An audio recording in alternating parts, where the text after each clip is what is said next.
संबित पात्रा जी कहते हैं जो कांग्रेस है ये हिंदू विरोधी है। और अगर मैं ये कहूं कि पूरी भाजपा भगवान विरोधी है तो, और अगर मैं ये कहूं कि समस्त पार्टी इंक्लूडिंग कांग्रेस आल्सो की भगवान और हिंदू विरोधी है तो मेरा अलग तरीके से आज विश्लेषण आप सभी के सामने प्रस्तुत करूंगा।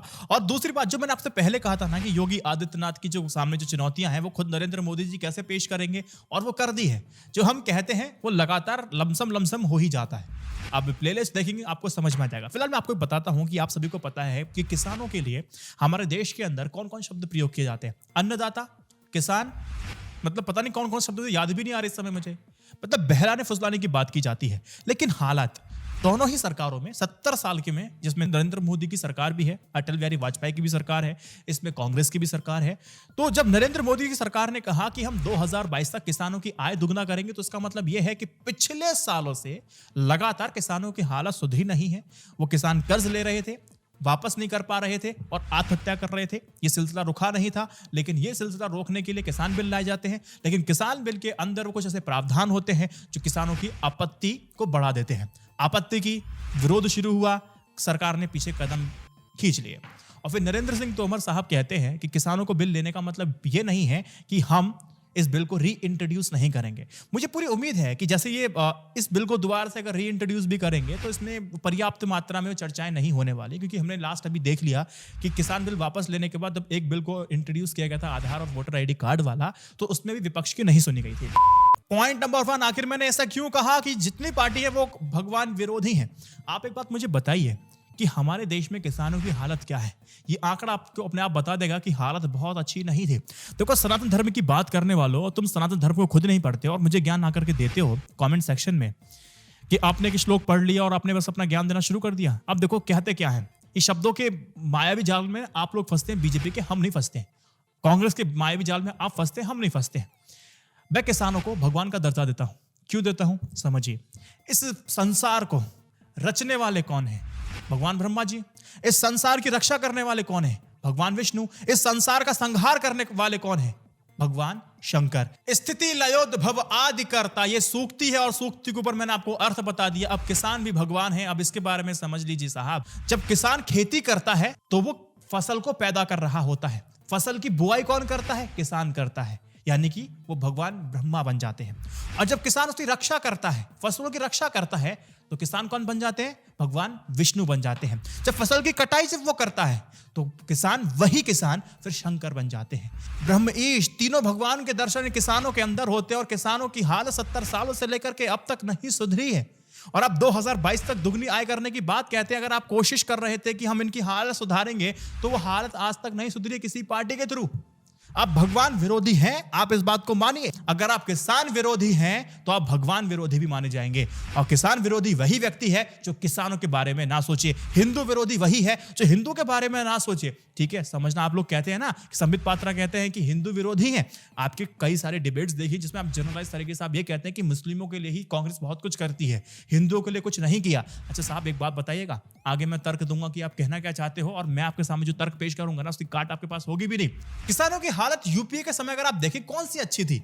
अगर किसान, अगर कई बार मैंने सुना है यार, कांग्रेस जितने भी नेता है ना वो कहते हैं कि चुनाव आता है तो किसानों की इनको याद आती है और कर्ज माफी करना शुरू कर देते हैं। अरे भाई, मुझे एक बात बताइए, परंपरा किसने शुरू की? If I am not mistaken 2008 की बात है, जब चुनाव होने वाले थे तो चुनाव को जीतने के लिए डॉक्टर मनमोहन सिंह की सरकार ने 60,000 करोड़ का लोन वेव ऑफ किया था।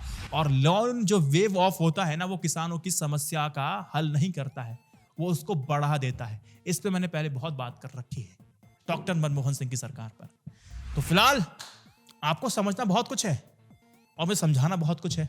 अब मैं दूसरी बात पहले चलता हूं, भगवान विरोधी में आखिर कह क्या रहा हूं। एक बात मुझे बताइए, ये जो अभी नरेंद्र मोदी जी काशी विश्वनाथ कॉरिडोर पे गए थे, वहां उद्घाटन करके आए हैं। यानी कि अब एक भक्त को अपने भगवान के दर्शन करने के लिए पहले 300 रुपए देता था और अब उसको 500 रुपए देने पड़ेंगे। हजारों रुपए देकर के आरती में सम्मिलित होना पड़ेगा। अब ये दिन आ गए हैं, यानी कि जो टेम्पल हैं अब वो सरकारी ऑफिस बनते जा रहे हैं। अगर मैं इसको जिजिया नहीं कहूं तो फिर मैं क्या कहूं? क्या मैं इसको ये नहीं कह सकता कि ये जो सरकार जो है हिंदुओं पर जिजिया इंपोज कर रही है जबरदस्ती? आप मुझे बताइए, आप इनसे क्या उम्मीद करते हैं? फ्री टेंपल की बात चलती है, ये फ्री टेम्पल की बात नहीं करेंगे। बिहार की देख लीजिए, बिहार की स्टेट में आप देख लीजिए 4% तक टैक्स लिया जाता है आपके हिंदू टेम्पल से। लिंक मैं आपको डिस्क्रिप्शन में दे दूंगा, जाके पढ़ भी सकते हैं। और दूसरी तरफ आंध्र प्रदेश आप चले जाइए, आंध्र प्रदेश पे मंत्री जी कहते हैं कि अगर सत्ता में उनकी सरकार आती है, यानी कि बीजेपी की सरकार आती है, तो आपको जो शराब है वो 50 रुपए की मिलना शुरू हो जाएगी। वाह! ऐसे जब मैं बयान सुनता हूं ना, तो एक पहेली मेरे मन में आती है, और कई बार मुझे लगता है कि उस पहेली का जवाब शायद मैं आपसे लूं तो और बेहतर होगा। ऐसी वो क्या चीज है जो मंदिर के बाहर होती है और कभी कभी स्वागत में वो माले के रूप में नेताओं को पहनानी पड़ती है? ऐसी वो क्या चीज है? 50 रुपए शराब आपको मिलेगी। क्या बात है, क्या मुद्दे हैं। पार्टी चाहे कांग्रेस हो, बीजेपी हो, सपा हो, समाजवादी पार्टी हो, चाहे बसपा हो, कोई भी पार्टी हो, लेकिन अभी तक जितने भी मैंने रैलीज देखी हैं वहां पर अली और बजरंग बली जैसा और हिंदी और हिंदुत्ववादी बात चल रही है, लेकिन आपके जो मुद्दे हैं, महंगाई से जुड़ा, पेट्रोल से जुड़ा, हर तमाम जो मुद्दे हैं जो आपको इम्पैक्ट करते हैं, उस पर बात नहीं हो रही। ना हेल्थ पे बात हो रही है, ना एजुकेशन पे बात हो रही है, किसी पर बात नहीं हो रही। कोई पार्टी नहीं कर रही है, कोई भी नहीं कर रही है दोस्त, कोई भी में कोई भी नहीं आती है।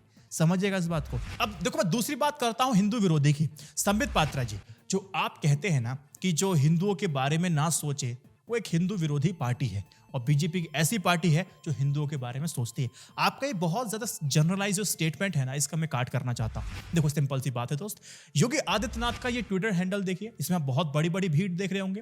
कांग्रेस में अमेठी की भीड़ देख लीजिए, अभी भी भीड़ जुट रही है इनकी रैलियों में। अखिलेश यादव की रैलियों में जुटने वाली भीड़ को आप देख लीजिए।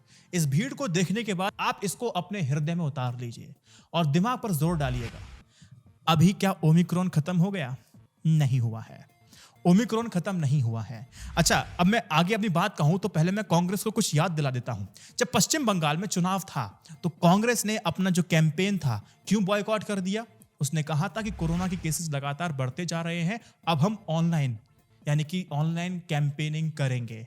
हमें लोगों की चिंता है, अब हम लोगों की चिंता करते हैं, इसलिए हम जाकर के भीड़ नहीं जमा करेंगे, ऑनलाइन कैंपेन करेंगे। वो तो खैर एक पॉलिटिकल मास्टर स्ट्रोक था। आपने तो इसको ऐसे प्रचारित किया था कि ये हमने एक नैतिक जिम्मेदारी होने के नाते हमने ऐसा किया। पहली बात तो पश्चिम बंगाल में बहुत कुछ आपका बचा था नहीं, लेकिन जो कुछ बचा था आपने साइलेंटली ममता बनर्जी को ट्रांसफर वोट किए थे, लेकिन ममता बनर्जी आपको साइलेंटली नहीं, खुल करके हटा रही है पार्टी बीचों बीच में से। तो ये उस वक्त थे। चलो, मैं इस बात को मानता हूं कि इसमें पॉलिटिक्स नहीं थी, आपकी नीयत अच्छी थी। तो आप मुझे अब बताइए, जो लगातार जो केसेस अब बढ़ते जा रहे हैं, अब जो ऑनलाइन जो आप कैंपेनिंग जो पश्चिम बंगाल में कर रहे थे, अब वो यूपी में क्यों नहीं कर रहे आप? आपकी नैतिकता कहां चली गई? बहुत सारे जर्नलिस्ट जो अपने आप कह रहे थे कि ये होता है स्मार्ट स्ट्रेटेजी होती जो कांग्रेस ने की है, अब वो सवाल क्यों नहीं उठा रहे? अब सवाल उठाइए ना कांग्रेस के ऊपर, आपकी नैतिकता कहां चली गई? योगी आदित्यनाथ से पूछिए। रात में आप कर्फ्यू लगाते हो और सुबह जाकर के आप भीड़ जमा कर लेते हो, क्या है ये? और आप क्या संदेश देना चाहते हो देश को? अब आप मुझे एक बात बताइए, अगर ये हिंदू विरोधी नहीं तो कौन है? अब आप मुझे बताइए, एक रैली में आपको जोड़ेंगे, आप जाएंगे, संक्रमण और तेजी से फैलेगा, आप बीमार पड़ेंगे, आपको समस्याएं होंगी, आपको हॉस्पिटल नहीं मिलेगा, उसमें बेड नहीं मिलेंगे, मिलेगा तो डॉक्टर नहीं मिलेगा, नहीं मिलेगा तो फिर ऑक्सीजन आपको नहीं मिलेगी, ट्रीटमेंट आपको नहीं मिलेगा, दवाई आपको नहीं मिलेंगी, मरेंगे लोग आपके। अब एक हिंदू परिवार अपना एक हिंदू बेटा, एक हिंदू बेटी, हिंदू मां, हिंदू बाप, इन सबको खोएगा। तो फिर मैं क्यों ना कहूं, ये आपके हितों की चिंता नहीं कर रहे हैं, आपके स्वास्थ्य की चिंता नहीं कर रहे हैं, आपके लिए नहीं सोच रहे हैं लोग। और आपकी मौत का बुलावा देने वाले ये पॉलिटिकल पार्टीज को अगर मैं हिंदू विरोधी ना कहूं तो फिर क्या कहूंगा मैं? इनको मैं हिंदू विरोधी के साथ साथ इंसानियत और इंसान विरोधी, मनुष्य विरोधी पार्टियां कहूंगा इन सबको। अगर ये लोग रैली में भीड़ अगर नहीं भी जुटाएंगे तब भी कोई समस्या नहीं है। रैली में भीड़ जुटाने का मतलब ये नहीं हो जाता है कि हमारे ये वोटर है, एक बहुत बड़ी हवा नहीं बन जाती है। मैं आपको पश्चिम बंगाल भी ले चलूंगा और आपको बिहार भी ले चलूंगा। जब नीतीश कुमार की रैली में जब लोग नहीं आ रहे थे, खाली खाली रैली होती थी, तो नीतीश कुमार का दिमाग खराब था, बोले कि हमारी रैली में भीड़ गायब क्यों, लेकिन विपक्षी दलों में तो भीड़ ही भीड़ आ रही है। तो नीतीश कुमार ने जब रिजल्ट देखा तो उनकी खुद होश उड़ गए कि मैं कैसे सीएम बन गया दोबारा से, क्योंकि महिलाओं ने जाकर के उनको वोट दिया था। क्यों वोट दिया था? शराबबंदी भी जाकर के वोट दिया था कि महिला कितनी खुश है। लेकिन शराबबंदी की इस समय क्या हालत है वो मैंने वीडियो बना दिया है कि क्या इसका पीछे के बहुत बड़ा खेल चलता है, कैसा नेक्सस काम करता है, इस वीडियो में बता रखा है मैंने। वहीं पश्चिम बंगाल में अगर आप देखो 10-10 लाख लोगों की भीड़ जुटाने की कस्में खाई थी बीजेपी ने। बहुत बड़ी बड़ी भीड़ अगर आप देखेंगे बीजेपी की, नरेंद्र मोदी जी ने अभी साख बना ली थी अपनी, अमित शाह ने एक साख बना ली थी अपनी। और अगर आप भीड़ जाकर के देखेंगे, इतनी भीड़ की ममता बनर्जी की रैली में भीड़ कम लगने लगी थी। और पश्चिम बंगाल में टीएमसी में ही इतनी भीड़ हुआ करती थी, लेकिन नरेंद्र मोदी जी की जाकर के आप देखोगे रैली में बहुत बड़ी भीड़, लंबी लंबी भीड़ है, बहुत बड़ी बड़ी भीड़ है, लेकिन जब नतीजा निकल के सामने आता है तो ममता बनर्जी जीत गई, महिलाओं ने सपोर्ट किया उनको।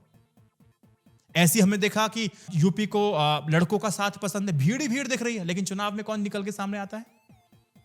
बीजेपी सामने निकल करके आती है।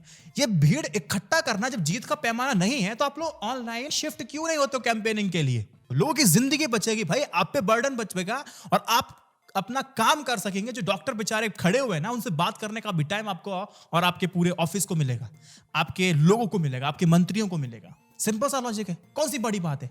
आप अपने लोगों को खुद मरता हुआ देख रहे हैं। अगर आप मरता हुआ नहीं देख रहे हैं, लेकिन मरने के लिए जो कुछ किया जा सकता है, उनको मारने के लिए जो कुछ किया जा सकता है, वो सारी राजनीतिक पार्टियां कर रही हैं। कमाल की बात है। अब सवाल आपके मन में होगा कि आखिर इस भीड़ को हम पैमाना क्यों नहीं बना सकते हैं?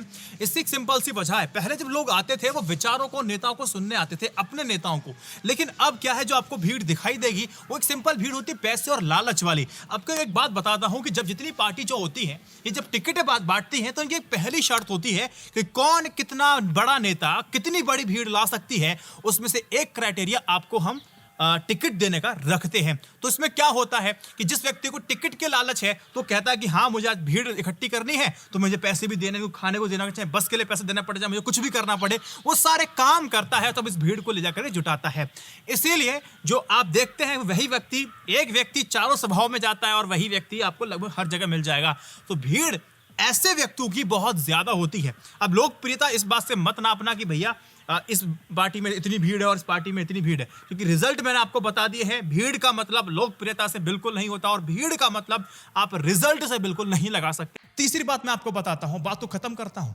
मैंने आपसे कहा था ना कि योगी आदित्यनाथ को इतनी आसानी से सीएम नहीं बनने देंगे। मैंने आपको पहले बताया था आई वांट, लेकिन अब एक जो खबर आई है आप उसको रिलेट कर लीजिए।